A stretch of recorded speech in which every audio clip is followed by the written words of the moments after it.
उसी आमवाद के कंसेप्ट में जो रस व स्रोतस की हमारी व्याधियां हैं, उसी आमवाद के कंसेप्ट में एक दूसरी जो डिजीज जिसको हम अध्ययन करते हैं मॉडर्न पॉइंट ऑफ व्यू से, जिसको नॉर्मली हम कोरिलेट करने की कोशिश करते हैं आमवाद के साथ, तो उस डिजीज का मॉडर्न एस्पेक्ट का हम आज बात करेंगे।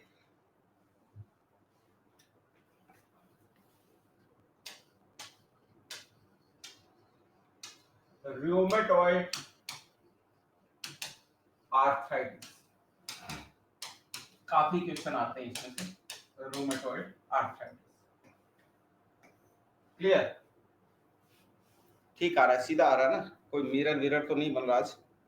मिरर बने तो फिर आप मुझे पहले ही बता दीजिएगा। मैं मेरे स्क्रीन में जब मिरर आता है तो इसका मतलब सीधा है। चलिए ठीक है। रूमेटॉइड आर्थराइटिस, ठीक है। रूमेटॉइड आर्थराइटिस एक्चुअली में पहले हमें समझना है कि ये डिजीज है क्या, क्लियर?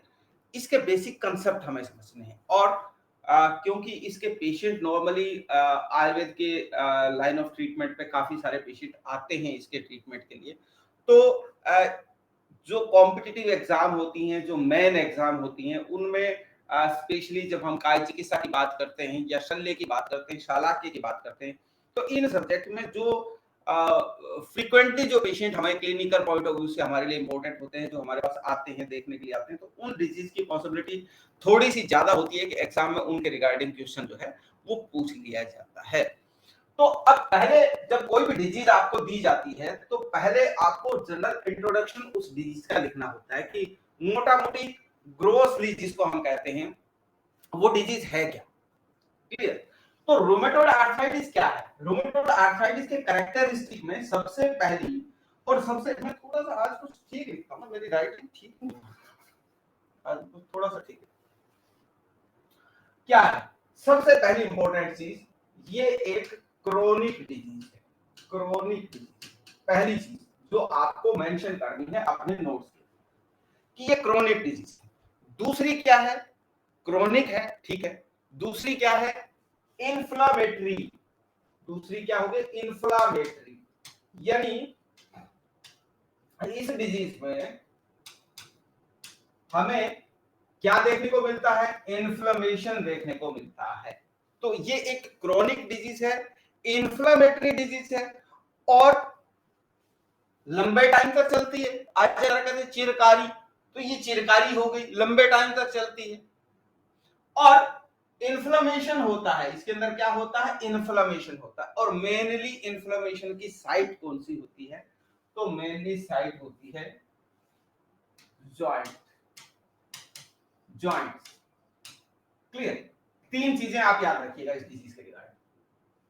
ये क्रोनिक डिजीज है नंबर 1, नंबर 2 ये इन्फ्लेमेटरी डिजीज है, और नंबर 3 इसमें जो मेन साइट होती है वो साइट कौन सी होती है? हमारे जॉइंट्स, हमारी संधियां। बस यहीं से हमने आम बात को पकड़ लिया और आम बात के साथ इसको हमने घुसेड़ दिया। कंसेप्ट आपको अलग अलग समझने हैं, क्लियर? जॉइंट्स में पहली चीज।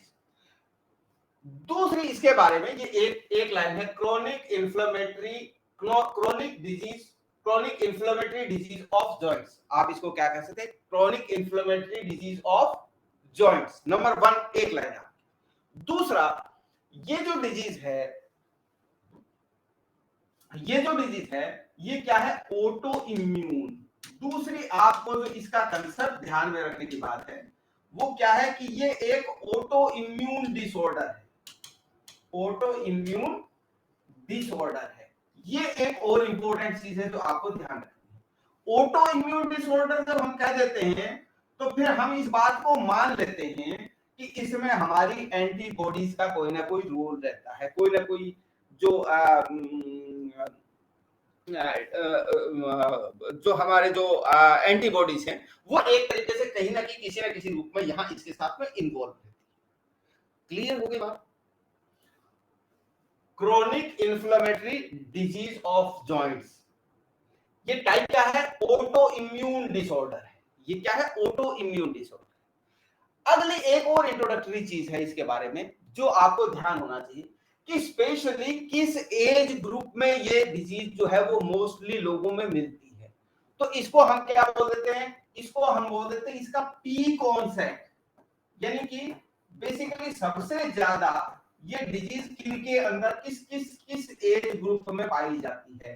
तो इसका जो पीक ऑनसेट होता है वो होता है 40 to 60 ईयर्स, यानी नॉर्मली पहली बार जब हमें सिम्टम इसके देखने को मिलते हैं और पहली बार जब हमें ये दिखता है कि ये डिजीज हो रही है, तो वो जो मोस्टली जो एज होती है, जिस एज के अंदर ये हमें देखने को मिलता है वो होती है 40 to 60 ईयर। तो नॉर्मली इस एज ग्रुप के जो पर्सन होते हैं उनके अंदर सबसे ज्यादा इस डिजीज का इंपैक्ट देखा गया है। या किसी ने 40 क्रॉस कर लिया, 42 का हो गया, 45 का हो गया, 50 का हो गया, 55 का हो गया, उस एज ग्रुप में जाकर के ये डिजीज जो है वो उसमें दिखती है। एक इंपॉर्टेंट चीज और, इसमें ये डिजीज मेल को ज्यादा होती है या फीमेल को ज्यादा होती है। दूसरी इंपॉर्टेंट चीज आती है कि ये जो डिजीज है ये मेल को ज्यादा होती है कि फीमेल को ज्यादा होती है। तो इसमें जो मेल फीमेल रेशियो रहता है, यानी कि फीमेल और मेल का जो रेशियो रहेगा वो कितना रहता है, 3:1 का रेशियो रहता है, 3:1। यानी तीन एवरेज अगर 4 आदमियों को ये डिजीज होगी, 4 आदमियों को डिसऑर्डर होगा, तो उसमें से आप मान के चलिए कि 3 फीमेल होंगी और 1 मेल होगा। यानी कि मोस्टली ये फीमेल पेशेंट्स को या फीमेल्स को ज्यादा होता है, तो इसके फीमेल पेशेंट हमें ज्यादा देखने को मिलते हैं। क्लियर? क्रोनिक इन्फ्लेमेटरी डिजीज है, ऑटो इम्यून डिसऑर्डर है। इसका जो पीक ऑनसेट होता है वो होता है 40 to 60 ईयर्स के बीच, और इसमें जो फीमेल और मेल का जो रेशियो रहता है वो 3:1 का रहता है, यानी 3 फीमेल और 1। दूसरी इंपॉर्टेंट चीज इस डिजीज के वो क्या होती है कि ये जो डिजीज होती है सबसे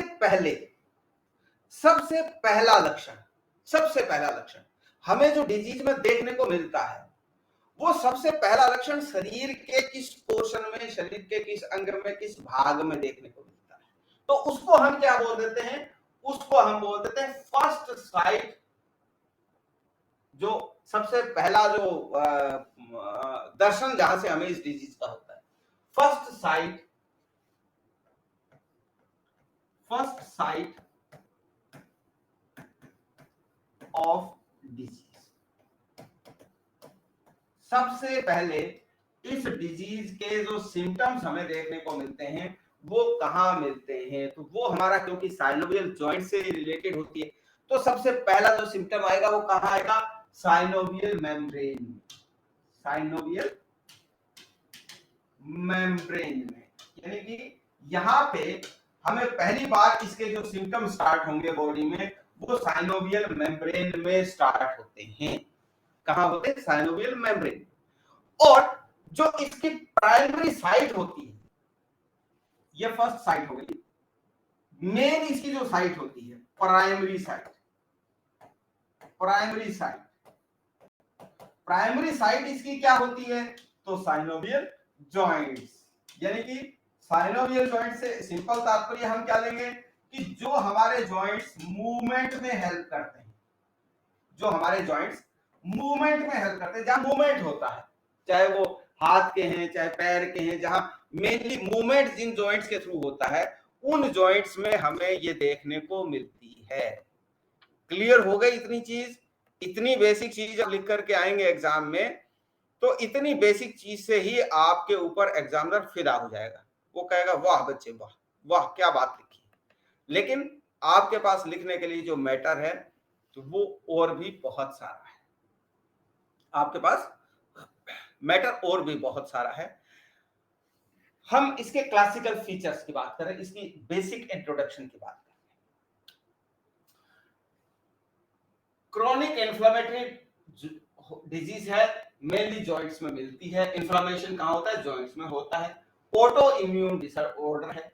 इसका जो पीक ऑनसेट होता है वो 40 to 60 ईयर्स के बीच होता है। इसका फीमेल मेल जो रेशियो रहता है वो 3:1 रहता है। और इसकी फर्स्ट साइट ऑफ डिजीज जो है वो साइनोवियल मेम्ब्रेन आती है, और इसकी जो प्राइमरी साइट होती है वो कौन सी होती है, साइनोवियल जॉइंट।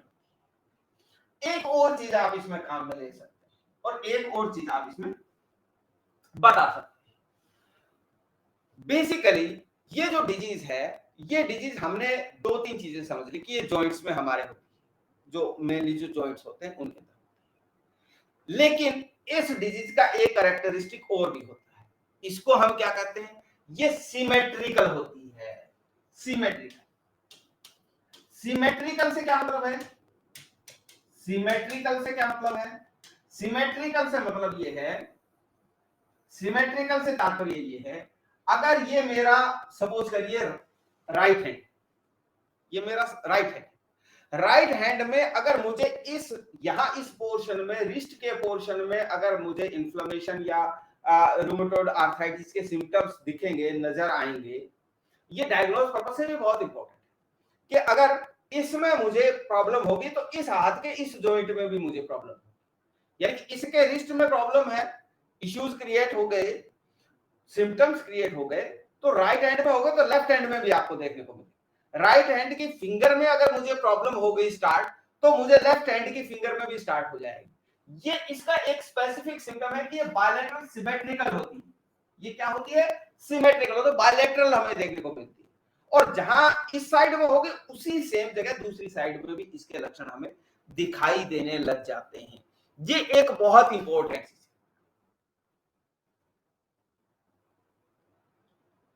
क्लियर होगी। अगली जो चीज हमने कही थी, हम थोड़ा सा इसकी बेसिक, आप चाहें तो इसको इटियोलॉजी में काउंट कर लें, आप चाहें तो इसके बेसिक इंट्रोडक्शन में ये चीज काउंट। दूसरी इंपॉर्टेंट चीज क्या होती है कि हमने कहा था कि ये क्या है, ऑटो इम्यून डिसऑर्डर है। ये क्या है, ऑटो इम्यून डिसऑर्डर। तो इसमें जो मेन जो हमारी एंटीबॉडी, जो normally most of the cases जो एंटीबॉडी इन्वॉल्व रहती है वो कौन सी रहती है, आईजीएम। कौन सी रहती है, आईजीएम, यानी कि जो हमारे लिम्फोसाइट्स हैं, स्पेशली कौन से, बी लिम्फोसाइट्स, कौन से, हमारे बी लिम्फोसाइट्स, क्लियर। तो जो हमारे बी लिम्फोसाइट्स हैं, बी लिम्फोसाइट्स नॉर्मली एंटीबॉडीज बनाते हैं, आईजीएम मेनली हमारी उसके अंदर इन्वॉल्व होती है। क्लियर हो गई, थोड़ी थोड़ी बेसिक चीजें आप समझते जाएं, उसके बाद हम बात करें। मेन इसके जो रिस्क फैक्टर होते हैं, अगर किसी पेरेंट्स को, अगर किसी को भी रूमेटॉइड आर्थराइटिस का इश्यू है, क्लिनिकल पॉइंट ऑफ व्यू से मैं बता रहा हूं, तो बहुत हद तक पॉसिबिलिटी रहती है कि इसकी जो आगे आने वाली जो संतान है उनको बहुत ज्यादा इश्यू रहता है। अब इसमें फैमिली हिस्ट्री का बहुत बड़ा रोल रहता है। ऑटो इम्यून डिसऑर्डर है, इसलिए फैमिली हिस्ट्री ऑटोमेटिकली इन्वॉल्व हो जाती है। तो फैमिली हिस्ट्री आपको पेशेंट की लेनी ही लेनी होती है। और फैमिली हिस्ट्री में अगर आपको लगता है कि भैया इसके तो फैमिली में इसके तो दादा थे, उन दादा को भी आर्थराइटिस की प्रॉब्लम थी, इसके तो जो दादी थी या इसका जो चाचा था उनको भी प्रॉब्लम थी, तो आप मान के चलें कि उस पेशेंट को भी बहुत हद तक प्रॉब्लम रहने वाली है, उसको बहुत ज्यादा रिस्क है। अच्छा, अब चलिए, अब ये मैंने एक बेसिक मोटा मोटी आपको एक चीज बता दी, और मोटा मोटी जो चीज बता दी जो इस डिजीज के रिगार्डिंग हमें ध्यान में होनी चाहिए, क्लियर। अब मैं एक चीज पे आता हूं और हम स्टार्ट करते हैं इसके बेसिकली जो साइन सिम्टम हमें देखने को मिलते हैं। लेकिन साइन सिम्टम से पहले एक और इंपॉर्टेंट चीज है जो आपको ध्यान होनी चाहिए। क्या ध्यान होनी चाहिए, वो आपको ये ध्यान होनी चाहिए कि भाई पहली बात है ये क्रोनिक होती है, दूसरी बात है ये इन्फ्लेमेटरी होती है, इन्फ्लेमेशन। अब जब इन्फ्लेमेशन होता है तो आपके शायद मेरे हिसाब से सब्जेक्ट में जो है काय चिकित्सा में इन्फ्लेमेशन भी एक टॉपिक है कि नहीं। इन्फ्लेमेशन के साइन, इन्फ्लेमेशन के गोल्डन वर्ड्स क्या बोल देते हैं, इन्फ्लेमेशन के गोल्डन वर्ड्स क्या होते हैं, कोई स्टूडेंट मुझे बता पाएगा। बेसिकली इन्फ्लेमेशन हालांकि हमारा टॉपिक नहीं है, लेकिन क्योंकि इसमें इन्फ्लेमेशन होता है इसलिए हम एक छोटी सी बात करते हैं इन्फ्लेमेशन की, कि इन्फ्लेमेशन के बेसिक कैरेक्टरिस्टिक क्या होते हैं, क्या होते हैं, कोई स्टूडेंट जो मुझे बता पाए।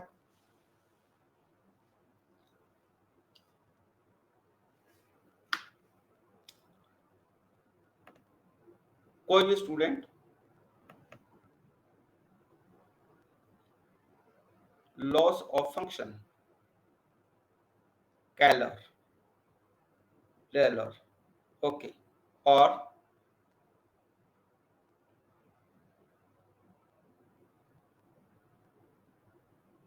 रूबर वेरी गुड और देखिए very good Riya good good थोड़ा सा स्पेलिंग मिस्टेक ठीक कर लेना चलिए अदरवाइज वेरी 4 बेसिक सिम्टम होते हैं जो इनके गोल्डन वर्ड्स कहे जाते हैं इन्फ्लेमेशन और उसको हम जोड़ते हैं याद रखने के पॉइंट ऑफ व्यू से जो राजस्थान के स्टूडेंट है वो बहुत अच्छी तरह से याद रख पाएंगे RTDC Rajasthan tourist development corporation RTDC और आरटीडीसी में जो 4 दिया ने बताए रूबर का मतलब क्या होता है रूबर का मतलब क्या होता है क्या होता है रेड क्या रेडनेस गुड गुड गुड रूबर का मतलब क्या होता है रेडनेस यानी कि जहां पर इन्फ्लेमेशन है वहां पे हमें रेडनेस देखने को मिलती है दूसरी चीज आरटी टी से क्या होगा टी से टोमर TUMOR स्पेलिंग करेक्ट ठीक है TUMOR इसका मतलब क्या होता है स्वेलिंग इसका मतलब क्या हुआ स्वेलिंग तो हाँ इसको लिख देता हूं मैं यहां से वहां पे जहां इंफ्लेमेशन की साइट है हमें वहां रेडनेस देखने को मिलती है क्लियर ट्यूमर वहां पे उस पर्टिकुलर जगह जो इंफ्लेमेशन की जगह है उस पर्टिकुलर जगह पे हमें स्वेलिंग देखने को मिलेगी तो ट्यूमर का मतलब क्या हो गया स्वेलिंग क्लियर अगला जो हमारा आता है डी और डी से हमारा क्या बनता है डी से क्या बन गया डॉलर और डॉलर का मतलब पेन डॉलर का मतलब क्या हो गया पेन वो जो इन्फ्लेमेशन की साइट है उस इन्फ्लेमेशन की साइट पे हमें पेन फील होता है पेन देखने को मिलता है आरटीडीसी लास्ट में क्या बन गया क्या मतलब हुआ उस जगह पर्टिकुलर जगह का जो टेम्परेचर होता है उस पर्टिकुलर जगह का जो टेम्परेचर होता है वो बाकी बॉडी के कंपैरेटिवली इंक्रीज्ड मिलता है बाकी बॉडी के कंपैरेटिवली क्या मिलता है इंक्रीज्ड मिलता है तो इंक्रीज्ड टेम्परेचर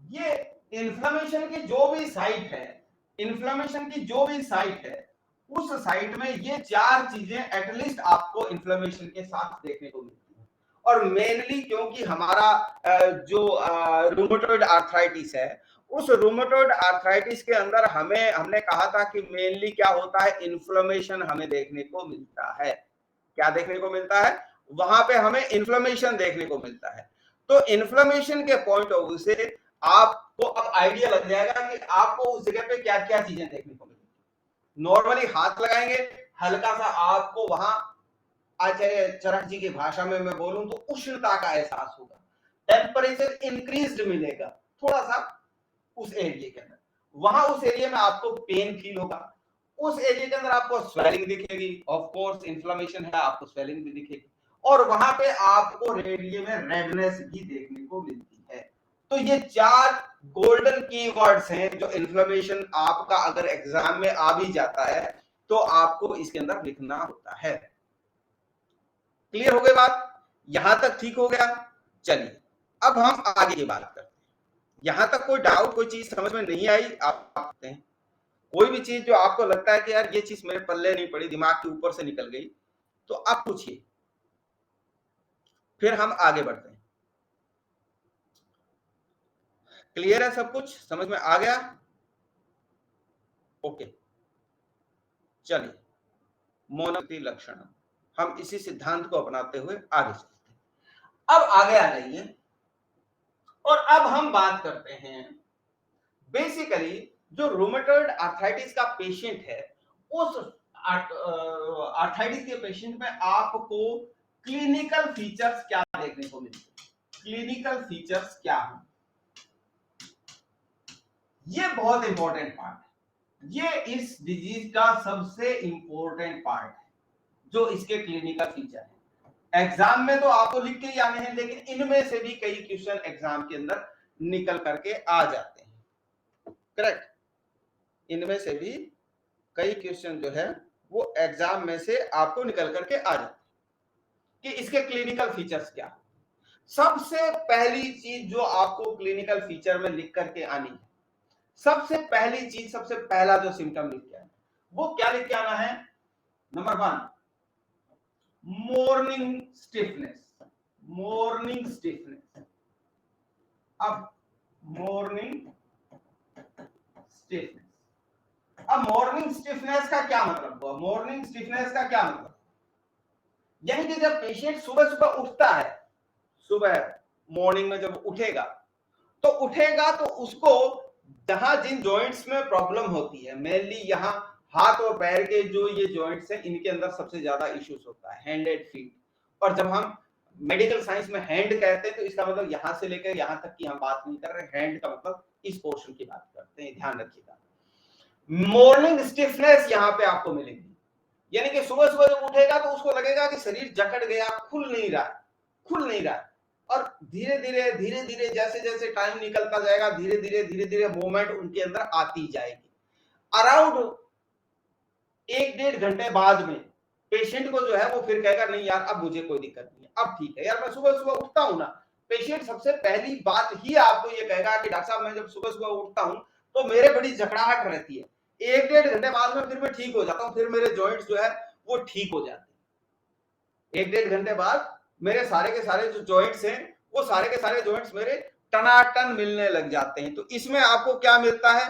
मॉर्निंग स्टिफनेस देखने को मिलती है। ये एक बहुत इंपॉर्टेंट चीज है जो आपको ध्यान में रखनी है, क्लियर। दूसरा, मैंने आपको बताया था कि ये जो डिजीज है, इस डिजीज के अंदर मोस्टली हमारे जो साइनोवियल जॉइंट्स हैं, जो मूवमेंट करने वाले जॉइंट्स हैं, वो इन्वॉल्व होते हैं, मैंने आपको बताया। अब मेरा आपसे क्वेश्चन है कि हमारी जो स्पाइन है, इस स्पाइन का कौन सा ऐसा पोर्शन है जो एक्चुअली रूमेटॉइड आर्थराइटिस में इन्वॉल्व होता है? इसका बहुत मेडिकली सिग्निफिकेंस है।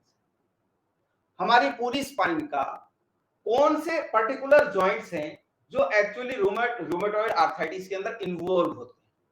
चलिए आप बताइए। पूरी स्पाइन होती है, ये आपका हो सकता है पीजी का भी क्वेश्चन निकल के आए। पूरी स्पाइन होती है, स्पाइन का एक पोर्शन होता है, पोर्शन होता है तो कौन सा पोर्शन होता है, या स्पाइन कोई भी इन्वॉल्व नहीं होती?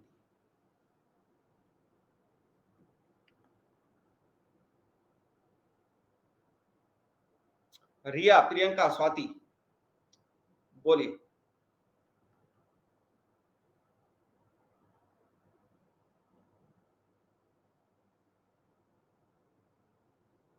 चलिए मैं बताता हूं।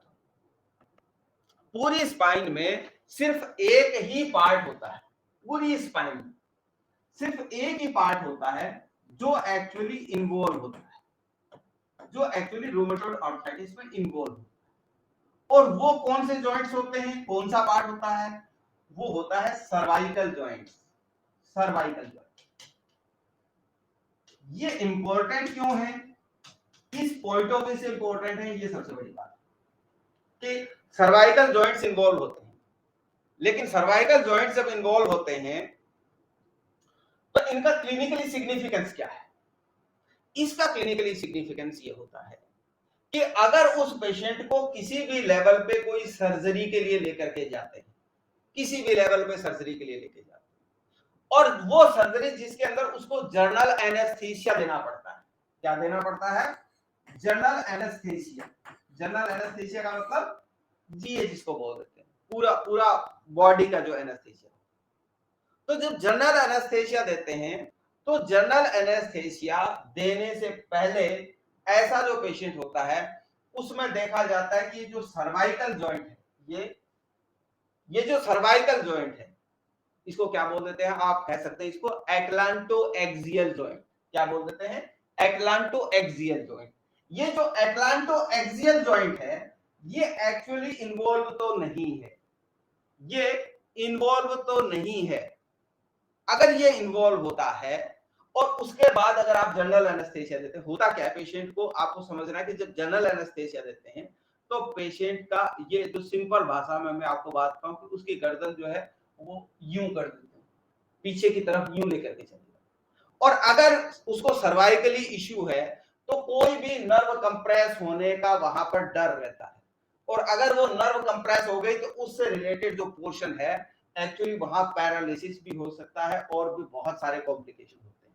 इसलिए अगर कोई रूमेटॉइड आर्थराइटिस का पेशेंट है, आप उसको सर्जरी के लिए भेज रहे हैं तो कम से कम उसका सर्वाइकल स्पाइन का एक्सरे जो है वो निश्चित रूप से कर लेना चाहिए, वो एक्सरे आपको निश्चित रूप से कर लेना चाहिए। अदरवाइज पेशेंट को सर्वाइकल स्पाइन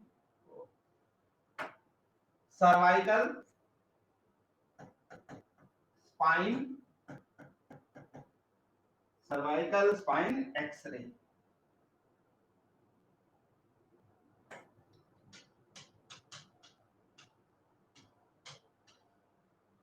क्लियर हो गई मेरी बात।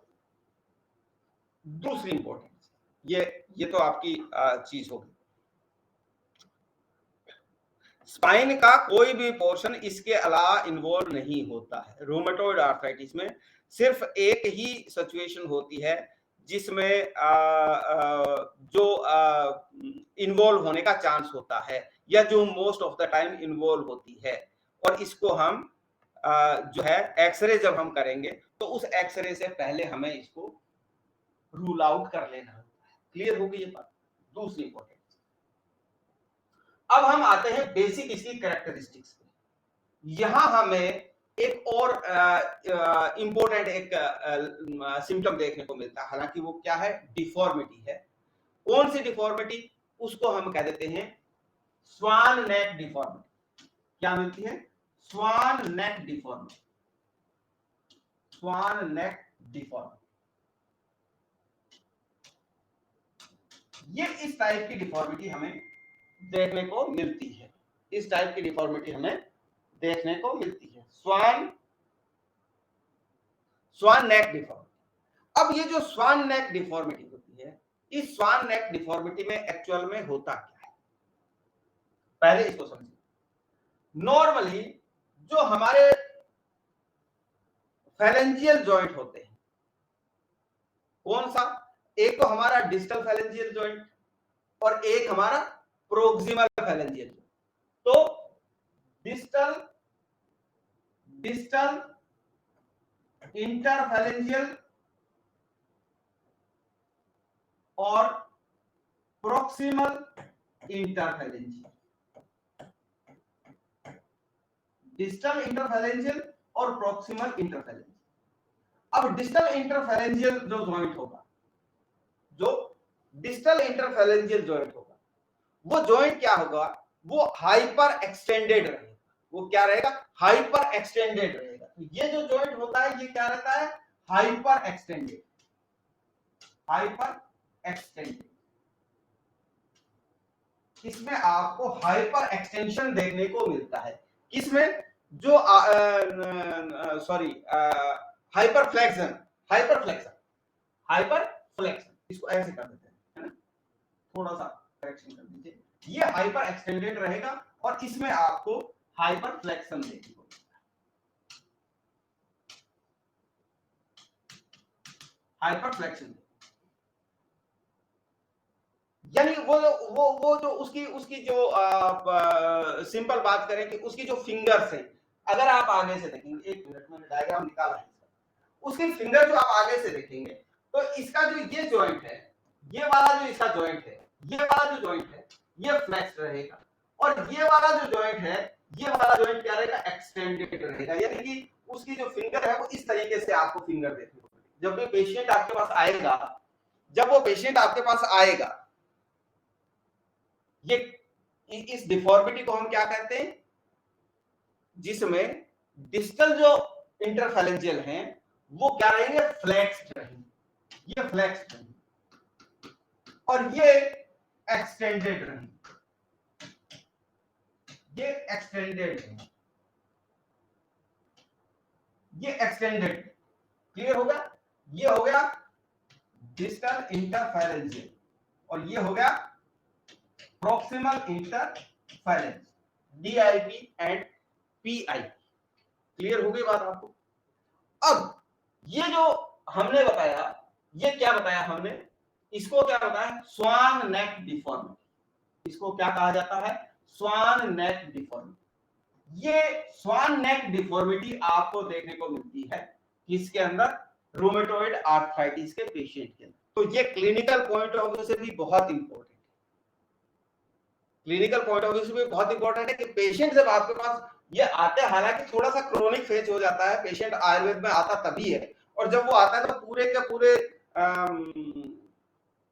सिम्टम्स जो है वो साथ में लेकर के आता है। ठीक है ना? क्लियर हो गई? तो स्वान नेक डिफॉर्मिटी आपको मिलती है। एक और डिफॉर्मिटी आती है जिसको हम क्या कहते हैं, बाउटिनियर डिफॉर्मिटी। उसको क्या बोला जाता है, बाउटिनियर। इसकी स्पेलिंग एक बार चेक कर लेना, है ना, बाउटिनियर डिफॉर्मिटी। इस बाउटिनियर डिफॉर्मिटी में क्या होता है, इस बाउटिनियर डिफॉर्मिटी में आपने जो स्वान नेक डिफॉर्मिटी पढ़ी है, उस स्वान नेक डिफॉर्मिटी से बिल्कुल आप उल्टा कर दें, उस स्वान नेक डिफॉर्मिटी से बिल्कुल आप उल्टा कर दें। क्या करेंगे कि जो आपका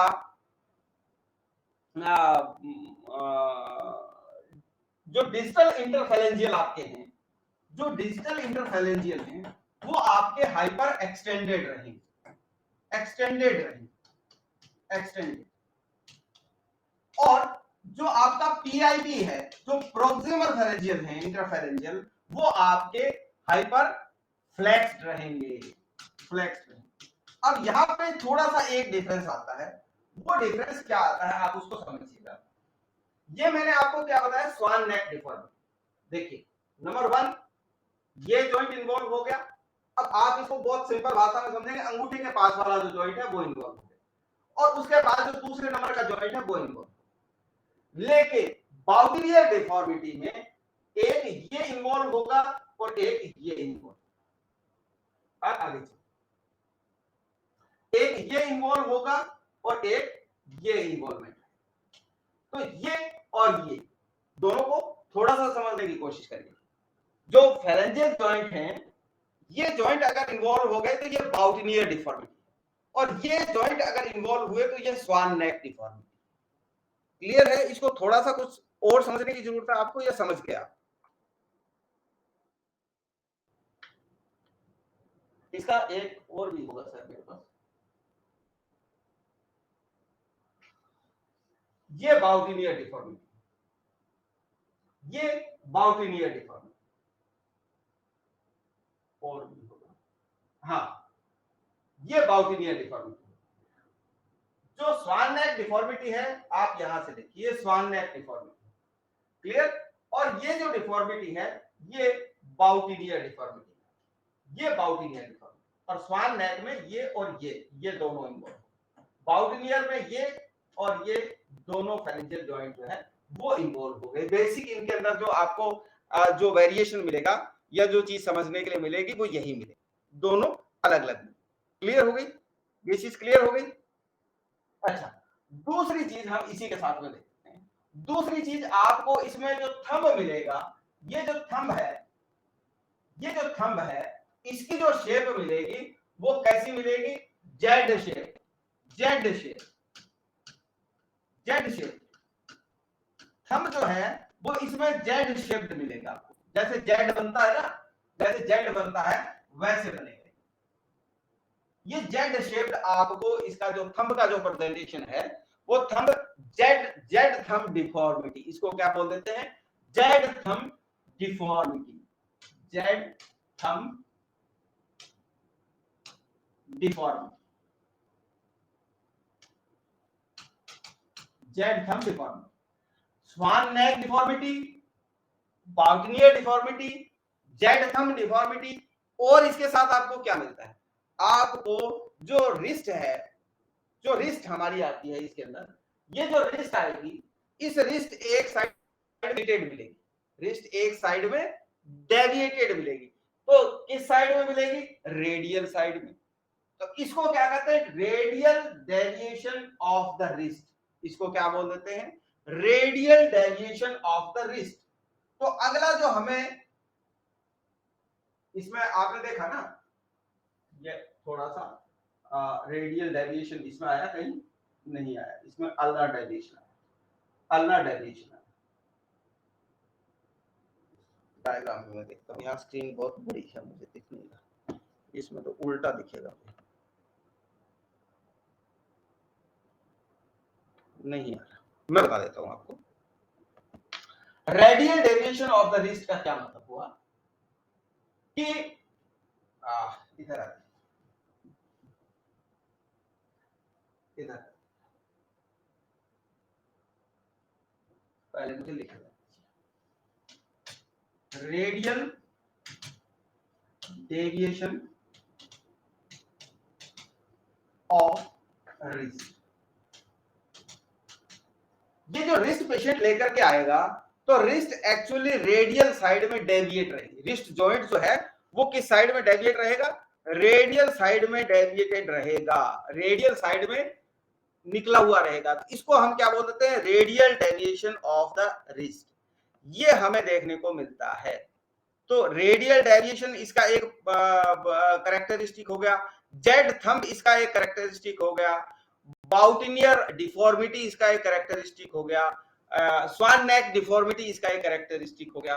ये सारी चीजें आपको इस डिजीज के अंदर देखने को मिलेगी, रिस्ट डेविएटेड मिलेगी, इसके जो जॉइंट्स हैं वो इस तरीके के मिलेंगे, थंब जो है वो जेड शेप्ड मिलेगा, इस तरीके के। तो जेड शेप थंब हो गया, रेडियल डेविएशन मिलेगा, रिस्ट का रेडियल डेविएशन मिलेगा, और जो हैंड है उसका अल्नर डेविएशन मिलेगा, यानी कि रिस्ट जो है वो रेडियल साइड में मिलेगी, और जो इसका जो हाथ का जो अपीयरेंस है वो आपको अल्नर साइड में मिलेगा। तो इसमें अल्नर और रेडियल डेविएशन दोनों देखने को मिलते हैं, लेकिन यहाँ पे आपको बाउटिनियर डिफॉर्मिटी मिलेगी, और यहाँ पे आपको स्वान नेक डिफॉर्मिटी मिलेगी। क्लियर हो गई ये चीज, या अभी इसमें कुछ कंफ्यूजन है, एक बार मुझे बता दीजिए, मैं और थोड़ा सा स्पेसिफाई करूं। क्लियर हो गई,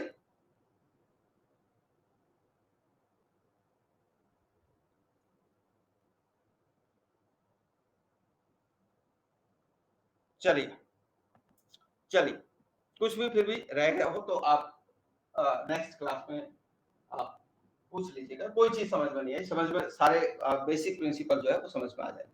अब हम आते हैं इसके अगले पोर्शन में, और अगला पोर्शन आता है इसका इन्वेस्टिगेशन। इन्वेस्टिगेशन,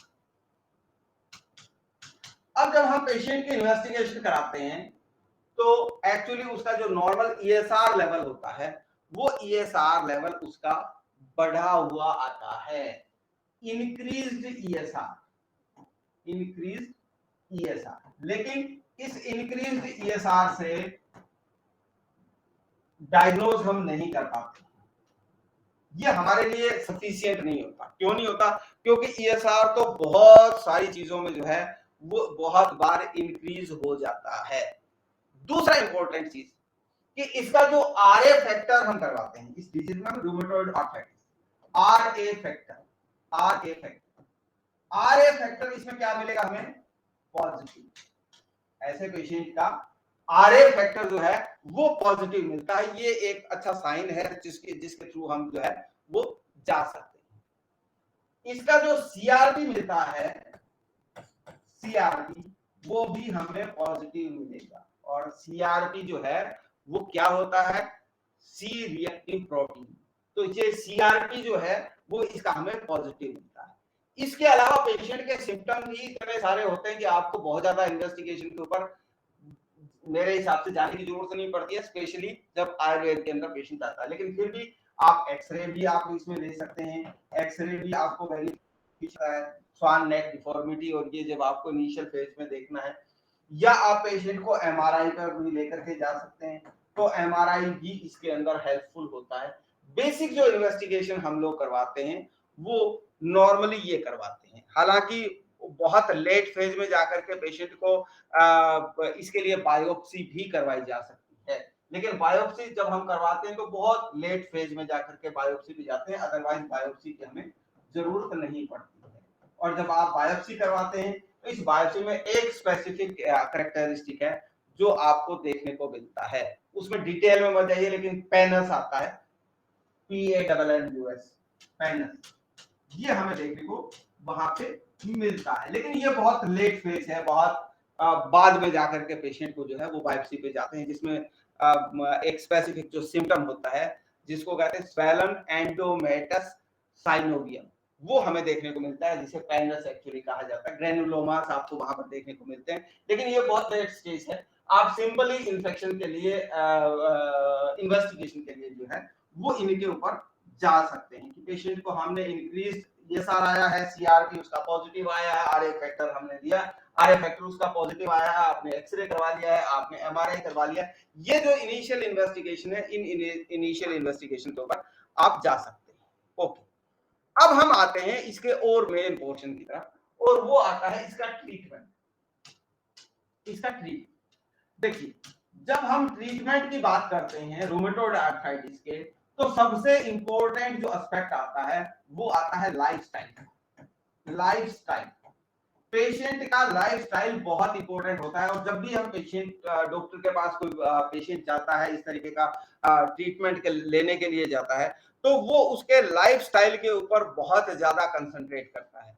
लाइफस्टाइल में दो तीन चीजें इंपॉर्टेंट हो गई, खाने पीने की हो गई, जनरल उसकी थोड़ी बहुत वर्किंग की हो गई कि थोड़ी बहुत वर्किंग आपको करनी है, इस तरीके की थोड़ी बहुत फिजिकल एक्सरसाइजेस आपको करनी है, ये प्रॉपर डाइट आपको लेनी है।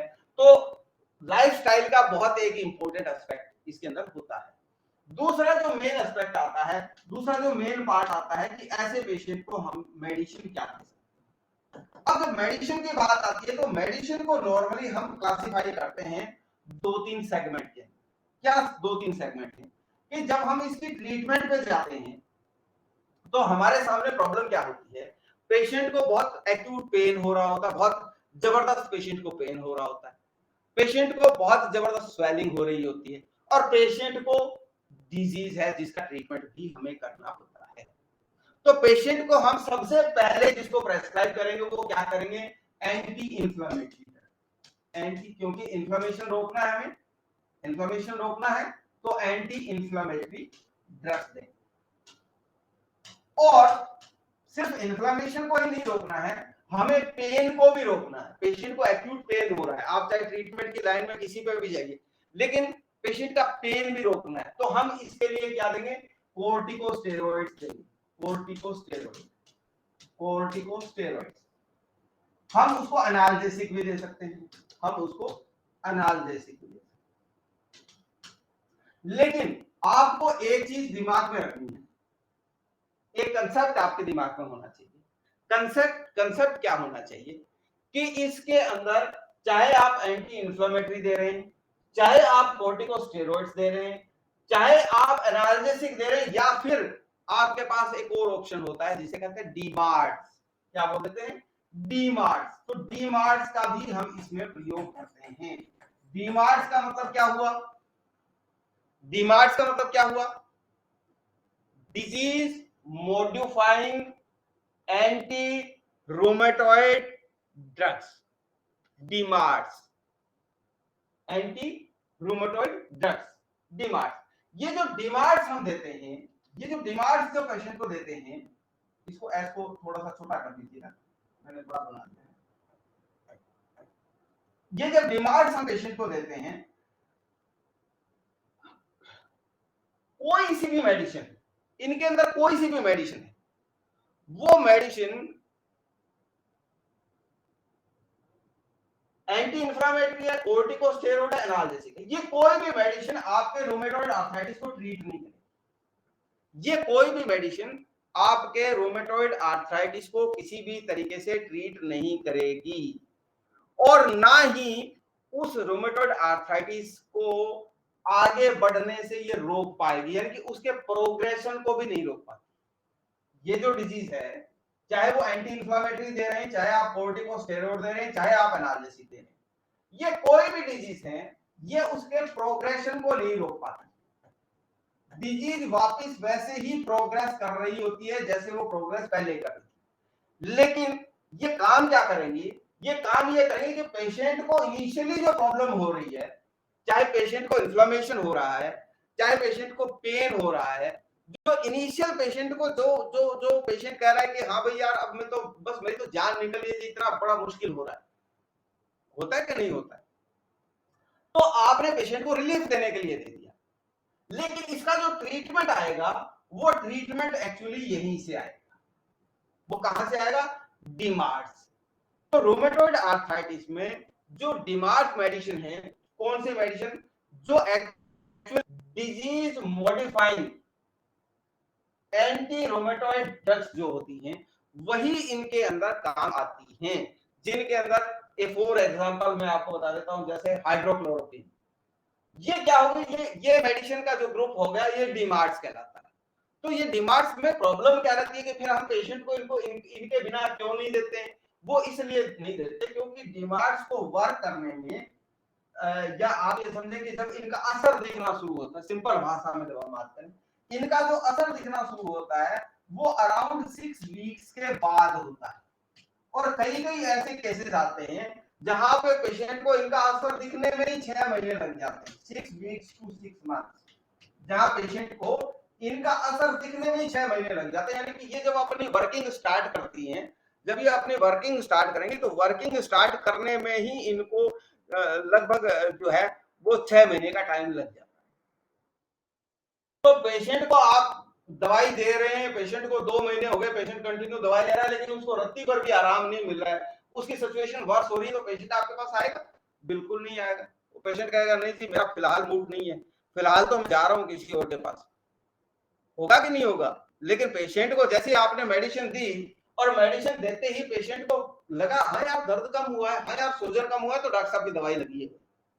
हालांकि आपको पता है कि ये जो पेशेंट को दवाई लगी है ये एक्चुअल में लगी नहीं है, डिजीज अभी भी इसकी प्रोग्रेस कर रही है, और जिस दिन ये मेडिसिन छोड़ देगा उस दिन ही वापस पेशेंट उससे वर्स्ट कंडीशन में चला जाएगा, जिस वर्स्ट कंडीशन में आपने उसको मेडिसिन स्टार्ट की। मेरी कंसेप्ट समझे ना आपको? जो जितने भी एंटी इंफ्लेमेटरी हैं, जितने भी कोर्टिकोस्टेरॉइड्स हैं, आपने बेक्टासोल दे दी, आपने अब बहुत सारे प्रेडनिसोलोन आती है, आपने वो दे दी, आपने एक्स दे दिया, वाई दे दिया, जेड दे दिया, पेशेंट को दे दिया, पेशेंट लेते ही टनाटन हो जाएगा 24 घंटे के अंदर, और वो कहेगा नहीं जी अब मुझे दिक्कत नहीं है, मेडिसिन लिए मैंने, बिल्कुल मैं टनाटन। लेकिन आपको डीमार्ट्स पेशेंट को पैरेलली चलाने हैं और पेशेंट को ये कहना है कि भैया कम से कम साल 2 साल तक तेरे को कंटिन्यू मेडिसिन लेनी पड़ेगी, तब जाकर के धीरे धीरे जाकर के तो थोड़ा सा तेरे को रिलीफ मिलना चालू होगा। तो ये मेडिसिन तेरे को छोड़नी नहीं है, ये चीज पहले तू ध्यान में कर ले, अदरवाइज तू ट्रीटमेंट ही मत। क्योंकि उसने 1 महीना ले ली और 1 महीने बाद वो कहेगा जी डॉक्टर साहब ने मेडिसिन दी है, मैं थोड़े दिन इसको बंद करके देखता हूँ मुझे कुछ फायदा हुआ कि नहीं, और बंद करते फिर उसका जो संतुलन है वो पूरा का पूरा बिगड़ जाएगा। इसलिए ये प्रोग्रेशन को नहीं रोकती हैं, ये सिर्फ प्रोग्रेशन को रोकती है डीमार्ट्स। ये चीज आपको ध्यान रखनी। दूसरी, क्योंकि हमने कहा था ये anti immune auto immune disease होती है, तो इसमें वो मेडिसिन जो आपके ऑटो इम्यून सिस्टम को सप्रेस करती हो, जो आपके ऑटो इम्यून सिस्टम को सप्रेस करती हो, तो ऑटो इम्यून सप्रेस करने वाली मेडिसिन जो है वो आप दे सकते हैं। ऑटो इम्यून सप्रेस करने वाली जो मेडिसिन है वो देंगे तो क्या होगा, वो फिर एंटीबॉडी कम बनेंगी, और एंटीबॉडी कम बनेंगी तो फिर पेशेंट को जो है वो डिजीज के अंदर बेनिफिट होगा। तो ऑटो इम्यून सप्रेस करने वाली मेडिसिन भी इसके अंदर दी जा सकती है। लेकिन जो बेसिक इसमें जो आता है, जो बेसिक इसमें मेडिसिन आती है, वो मेडिसिन ये आती है जो इसके अंदर हमें देनी होती है। लेकिन इनिशियली सिम्टम के लिए पेशेंट को हम इनके ऊपर भी जा सकते हैं। दूसरा जो हमारे पास ऑप्शन रहता है, ये तो हो गए मेडिसिन। दूसरा जो हमारे पास ऑप्शन रहता है वो रहता है सर्जरी। इसका रहता है सर्जरी। सर्जरी, अब सर्जरी इसमें क्या हो सकती है? देखिए दो तरीके की चीज, दो तरीके की चीज इसमें निकल। पहली चीज क्या आती है कि पेशेंट को जिस जॉइंट में ज्यादा प्रॉब्लम हो रही है उस जॉइंट को ही रिप्लेस कर दिया जाए। क्या बोल देते हैं? Joint replacement. जॉइंट रिप्लेसमेंट यानी अगर किसी पर्टिकुलर जॉइंट में उसको, या पेशेंट कह रहा है कि मेरे से तो चला ही नहीं जा रहा, मेरे तो घुटने ही काम कर गए, काम करना बंद कर गए, तो फिर कह दे भैया घुटने चेंज करवा, या पर्टिकुलर ये जो पार्ट है ये पार्ट तेरा, या ये ऑर्गन है, ये जॉइंट है, ऑर्गन तो नहीं ये जॉइंट है, तो उस जॉइंट को ही रिप्लेसमेंट कर दिया जाता है। इसे कहते हैं प्रोस्थेसिस। क्या बोल देते हैं? प्रोस्थेसिस।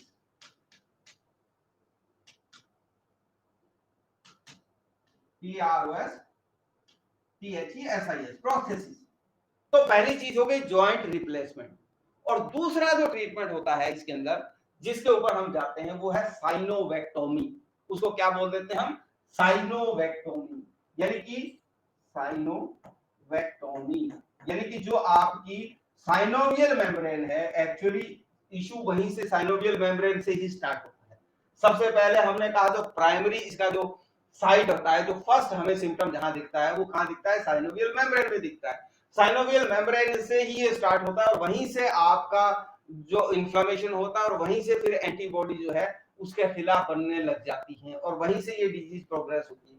तो साइनोवेक्टोमी भी इसके अंदर हम करते हैं लाइन ऑफ ट्रीटमेंट के लिए। तो ये बेसिकली इसका जो ट्रीटमेंट है वो ट्रीटमेंट होता है सर्जरी के पोर्शन पे।